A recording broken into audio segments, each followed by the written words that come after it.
بجد حرام ان يكون معاك مكنه وما تنزلش تشتغل في يوم زي ده. النهارده الخميس انا نزلت اشتغلت بالظبط من الساعه 5 لغايه الساعه 9 الا ربع، يعني 4 ساعات بالظبط الا ربع.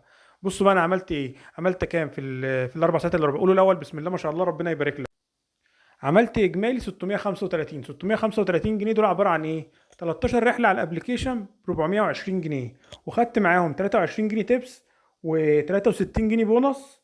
وخدت رحلتين بره الابلكيشن. كنت واقف عند بتاع السوداني بشتري منه سوداني، قال لي تاخد الاوردر ده توصله معاك. المهم قال لي الاوردر هيتوصل لهيلتون. وصلته بكام؟ ب 80 جنيه.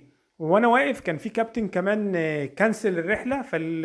فالشاب بعد ما نزل قال له انت كنسلت الرحله؟ طب خلاص مش مشكله. فوقف، قلت له انت رايح فين؟ رايح مشوار مش عارف جرين بلازا جنبنا. خدت منه 50 جنيه، فكده التوتال 635 جنيه في 4 ساعات الا ربع. هتشيل منهم البنزين 635، تشيل منهم قول 100 جنيه بنزين وصيانه وزيت، رغم ان هو ما يجيبش 100، يعني ما يصرفوش 50 جنيه اصلا. يبقى انت مصفي 535 في 4 ساعات الا ربع. حرام عليك يكون معاك مكنه وتضيع ايام زي دي وما تشتغلش فيها. انا والله اللي خلاني روحت لولا ان انا بس قاعد بجهز الفيديو ده هتكلم فيه عن هل الشغل بالموتوسيكل مجدي ولا لا، ومميزات وعيوب الشغل بالموتوسيكل، والعيوب بتاعته ازاي ان احنا نعالجها، لان اكيد طبعا في شغل ليه عيوب. فالموضوع محتاج مني وقت وتجهيز، فاضطريت اروح عشان اعرف اصور كده على رواقه النهارده ليله الجمعه، اعرف ان انا اقعد اصور بمزاجي يعني. اعمل لي فولو لو كنت على التيك توك لقناه اليوتيوب، لان انا هنزله الفيديو هيكون طويل شويه فهنزله على اليوتيوب.